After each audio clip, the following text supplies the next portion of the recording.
Good afternoon class, good afternoon everyone. Audio video proper है क्या online बच्चों? बताओ बेटा एक बार। यस। अच्छा, कॉपी पेन निकालो अपने अपने। एक चार्ट बनाएंगे केस लॉस का, केस लॉस का चार्ट। कॉपी पेन निकालो। बातें नहीं। बेसिकली बनाना तो आपको है, मैं यहाँ पर आपको आइडिया दे रही हूँ कि आपको कैसे बनाना है, क्योंकि एक एक केस लॉ मैं यहाँ लिखवाऊंगी तो बहुत टाइम लग जाएगा।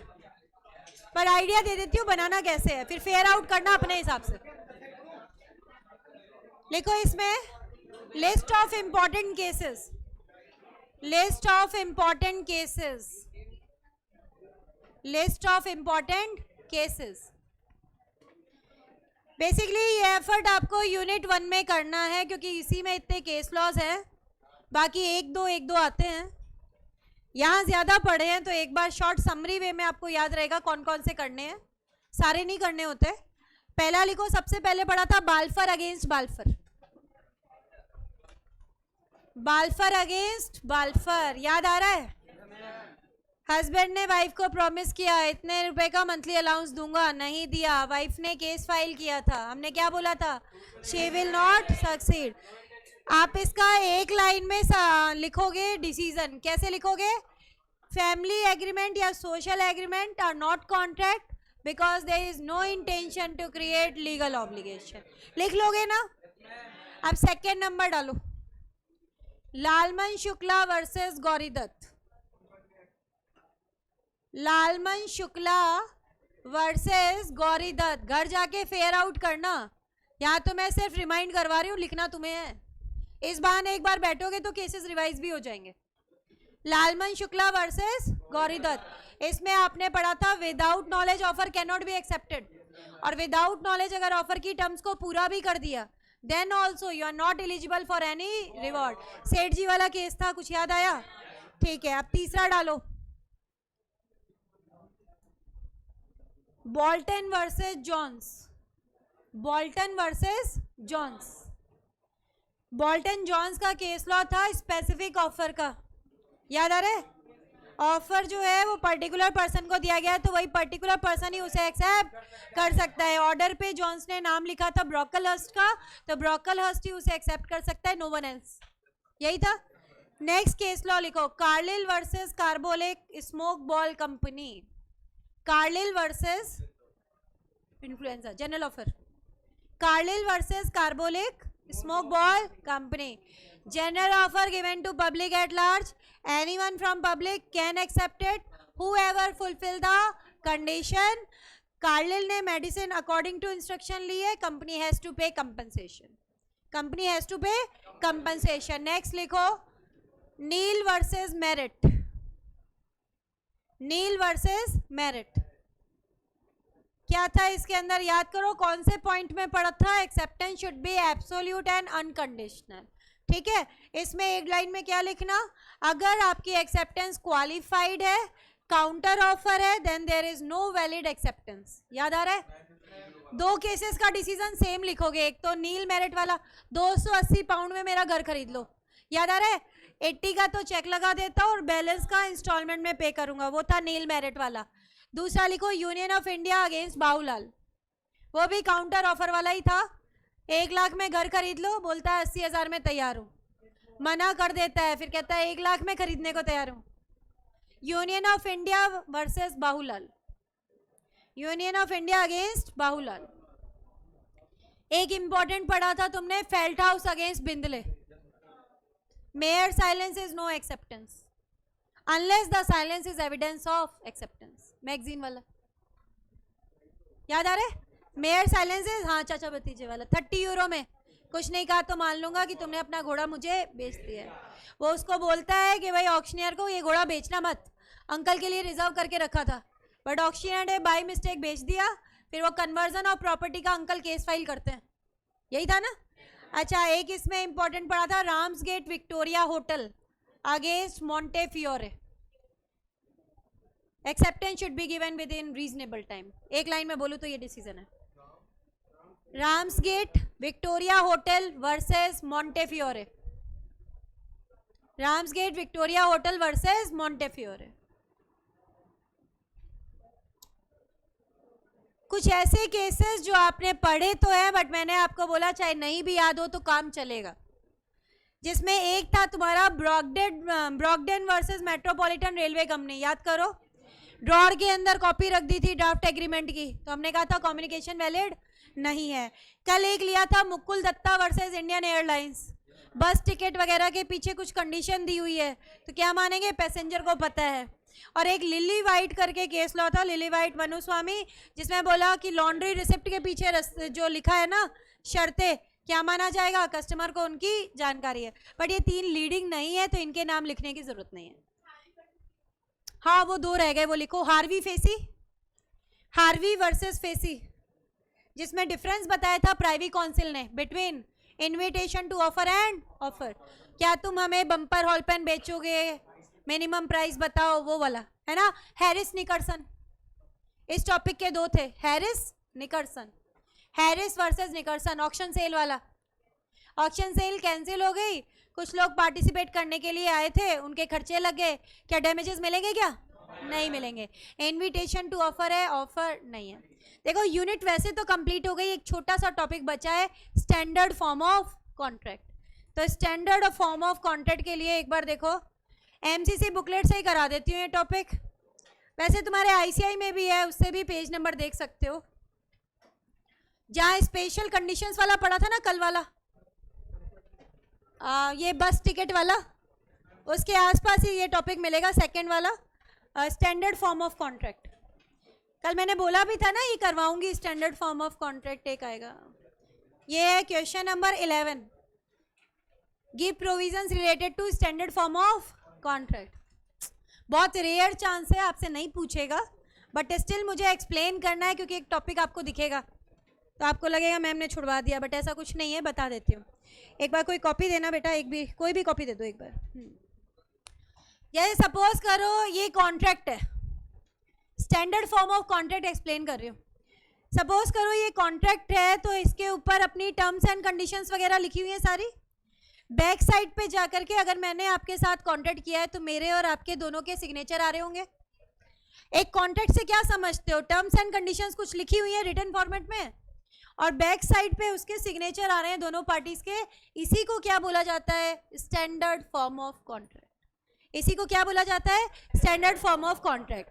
सपोज करो मैंने तनीषा के साथ एक कॉन्ट्रैक्ट कर लिया, इस कॉन्ट्रैक्ट के सारी टर्म्स एंड कंडीशंस है, बैक साइड पे मेरे और तनीषा के सिग्नेचर आ रहे हैं, ठीक है। अब क्या हुआ, तनीषा ने बिना इस कॉन्ट्रैक्ट को पढ़े हुए इसके लास्ट में सिग्नेचर कर दिया। अब उसने टर्म्स को पूरा नहीं किया तो मैंने उस पर केस फाइल किया, तो क्या वो ये कह करके बच सकती है क्या कि मैंने तो टर्म्स को पढ़े बिना साइन कर दिया था। अगर कॉन्ट्रैक्ट की एक पार्टी जो है, स्टैंडर्ड फॉर्म ऑफ कॉन्ट्रैक्ट है, तो कॉन्ट्रैक्ट की एक पार्टी उसे दूसरे के अगेंस्ट लागू करवा सकती है। दूसरी पार्टी ये कह करके बच नहीं पाएगी that I am unaware of the content of the document, कि मुझे डॉक्यूमेंट के कंटेंट्स की जानकारी नहीं थी। भाई तेरे साइन आ रहे हैं ना उसके पीछे, इसका मतलब मान के चलेंगे तुमने पढ़ के साइन किए। समझ आई बात। Provided the first party that is me has given sufficient reasonable prior notice. Sufficient reasonable prior notice दिया है मतलब टर्म्स एंड कंडीशंस पहले से ही तुम्हें बता दी गई थी, लास्ट में तुम्हारे सिग्नेचर आ रहे हैं, इसका मतलब ये तो सफिशिएंटली रीजनेबली आपके नोटिस में ला दिया गया है। आपने बिना पढ़े साइन किया तो आपकी गलती है ना। स्टैंडर्ड फॉर्म ऑफ कॉन्ट्रैक्ट में माना जाता है दूसरी पार्टी को सारी टर्म्स का पता है, अगर वो टर्म्स को पूरा नहीं करेगा तो दूसरी पार्टी केस फाइल कर सकती है। अब सपोज करो कॉन्ट्रैक्ट जो हुआ ना हमारे बीच में वो इस फॉर्म में था, कटा फटा था, म्यूटिलेटेड था, टॉर्न था, या राइटिंग विजिबल नहीं थी, इलिजिबल था, तो अब क्या ये कॉन्ट्रैक्ट बनेगा, नहीं बनेगा, बिकॉज अब मैं आपको सफिशिएंट रीजनेबल प्रायर नोटिस नहीं दे पा रही। उस डॉक्यूमेंट से पढ़ को आपको पता नहीं चल रहा कंटेंट्स क्या है, तो आपके ऊपर ऑब्लिगेशन नहीं आएगी। और कैसा नोटिस होना चाहिए, 3 वर्ड याद करना, सफिशिएंट, रीजनेबल, प्रायर नोटिस। बाद में नोटिस दिया तो काम नहीं चलता, पहले से बताना होता है। जैसे सपोज करो एक ट्रांसपोर्ट वाला है, उसको आपने गुड्स पकड़ा दिए और बोला कि ये गुड्स है ना जयपुर से दिल्ली ले जाने हैं आपको, इस बंदे को सौंप देना। वो कोई शर्त नहीं लगाता और आपके गुड्स लेके जाने को तैयार हो जाता है। एक दिन बाद में शर्त लगाता है कि कल को आपके गुड्स खो गए ना तो मेरी जिम्मेदारी नहीं है। अब आप बताओ, सब्सीक्वेंटली उसने नोटिस दिया, वैलिड है क्या ये बताओ? नहीं है ना। पहले बताना चाहिए था, फिर मैं डिसाइड करती कि मुझे सामान भेजना है या नहीं भेजना है। तो इसके अलावा इसमें कुछ भी नहीं है। एक बार देखो, अभी जो ट्रांसपोर्ट वाला एग्जाम्पल लिया ना वो ये वाला है, देखो पढ़ के देखना एक बार, एग्जाम्पल पढ़ो पहले ये वाला। एक ट्रांसपोर्ट कैरियर है, उसने गुड्स एक्सेप्ट कर लिए हैं for transport without any condition. बाद में सब्सिक्वेंटली मतलब होता है आफ्टरवर्ड्स। बाद में उसने क्या किया बेटा, एक सर्कुलर जारी कर दिया टू द ओनर। क्या कहा कि मेरी लाइबिलिटी जो है वो लिमिटेड है। बाद में जारी किया ना सर्कुलर।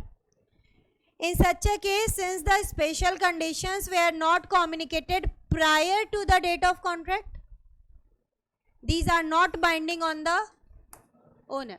ओनर जिम्मेदार नहीं है। तो आपको पहले बतानी पड़ती है। 3 वर्ड लिख लो साइड में, याद रखना, sufficient, reasonable, prior notice. Sufficient, reasonable and prior notice दिया जाना चाहिए। Sufficient, reasonable and prior notice. Sufficient, reasonable and prior notice. एक बार पॉइंट नंबर 1 पढ़ा रही हूँ, देखो जो यहाँ पॉइंट दिया हुआ है ना वो फर्स्ट पॉइंट पढ़ रहे हैं। It is well establish that standard form of contract, standard form of contract मतलब टर्म्स एंड कंडीशन राइटिंग में पीछे सिग्नेचर आ रहे हैं, ठीक है। May be enforced on another, मैं केस फाइल कर सकती हूँ आप पे, may be enforced on another, दूसरे पे लागू करवाया जा सकता है। Who is subjectively unaware of the content of the document, जबकि आपको कंटेंट की जानकारी नहीं है क्योंकि आपने बिना पढ़े सिग्नेचर कर दिए, तब भी मैं आपके अगेंस्ट इसे लागू करवा सकती हूँ। प्रोवाइडेड, मैंने क्या किया है, party wanting to enforce it has given notice what is sufficient and reasonable. Prior word आगे जाके आता है तो मैंने तीनों जोड़ दिए, सफिशिएंट, रीजनेबल और प्रायर नोटिस दिया जाना चाहिए। टॉपिक ये कहना चाहता है कि अगर स्टैंडर्ड फॉर्म ऑफ कॉन्ट्रैक्ट है, एक पार्टी दूसरे पर केस फाइल कर सकती है, although he is unaware of the content of the document, फिर भी वो लायबल माना जाएगा। प्रोवाइडेड फर्स्ट पार्टी ने क्या किया है, सफिशिएंट, रीजनेबल और प्रायर नोटिस दे दिया है। इसी को उल्टा कर देते हैं, पॉइंट नंबर 2 बन जाएगा। बट एक्सेप्टर जो है वो उसकी कोई भी कॉन्ट्रेक्चुअल ऑब्लिगेशन नहीं आएगी, वो जिम्मेदार नहीं माना जाएगा अगर डॉक्यूमेंट इस तरीके से प्रिंट हुआ है, डिलीवर हुआ है कि वो रीजनेबल नोटिस नहीं देता। जैसे मान लो कटा है, फटा है, प्रिंटिंग सही नहीं है, तो आपको पता नहीं चला तो आप जिम्मेदार नहीं हो। फिर ये आ गया आपका केस भी लीडिंग नहीं है, करने की ज़रूरत नहीं है। एक टॉपिक आपको मिलता है इसलिए मैंने एक्सप्लेन कर दिया, बहुत रेयर चांसेस है कि वो पूछे, नहीं पूछेगा कि what is standard form of contract, ये बताओ। रीडिंग लगा लेना ज़्यादा और नहीं करना कुछ भी। चैप्टर अपना बेटा फिनिश हो गया है, चैप्टर नंबर 1। अपन ने कहाँ से स्टार्ट किया था फटाफट देख लो एक बार। सबसे पहले एग्रीमेंट कॉन्ट्रैक्ट के डिफरेंस लिए थे, फिर हमने बोला essential elements of valid contract करने हैं, 11 पॉइंट्स थे, 6 तो सेक्शन 10 वाले थे और 5 थे other than section 10। Types of contract ले लिए थे सारे। फिर आ गए थे अपन ऑफर पे। ऑफर क्या होता है, उसके इसेंशियल एलिमेंट्स पढ़े। इन्विटेशन टू ऑफर और ऑफर में डिफरेंस और प्रैक्टिकल क्वेश्चन किए थे, याद आ रहा है। ऑफर के टाइप्स पढ़ लिए, एक्सेप्टेंस पे आ गए, एक्सेप्टेंस के इसेंशियल एलिमेंट्स लिए, कम्युनिकेशन का पूरा टॉपिक कॉपी से किया, प्रैक्टिकल क्वेश्चन किए, ठीक है। रिवोकेशन का टॉपिक किया कि मोड्स ऑफ रिवोकेशन कहाँ है, सीधे आईसीआई से टॉपिक लिया पीडीएफ के बाद में। अपन ने सारे प्रैक्टिकल क्वेश्चन एमसीसी बुकलेट के पीछे के कर लिए, केस लॉस का एक चार्ट बना लिया, इस अकॉर्डिंग अपन ने यूनिट 1 वाइंड अप कर लिए। समझ आ गई बात की नहीं आई, बताओ कैसे करना है यूनिट 1। प्रैक्टिकल क्वेश्चन सारे करने, थ्योरी क्वेश्चन जिस हिसाब से बताएं उस हिसाब से करना है, ठीक है। अब अपन स्टार्ट करेंगे यूनिट नंबर 3, सेकंड बाद में लेंगे। क्यों, क्योंकि यूनिट 3 हमारी क्या है, essential elements of valid contract. अभी 5-10 मिनट पहले मैंने स्टार्ट किया है आपका ये, सॉरी शेयर किए हैं इसके नोट्स यूनिट 3 के। यूनिट 2 और 3 का कंबाइंड पीडीएफ आपको मिलेगा, है ना। मैं रिकॉर्डिंग चेंज कर देती हूँ एक बार।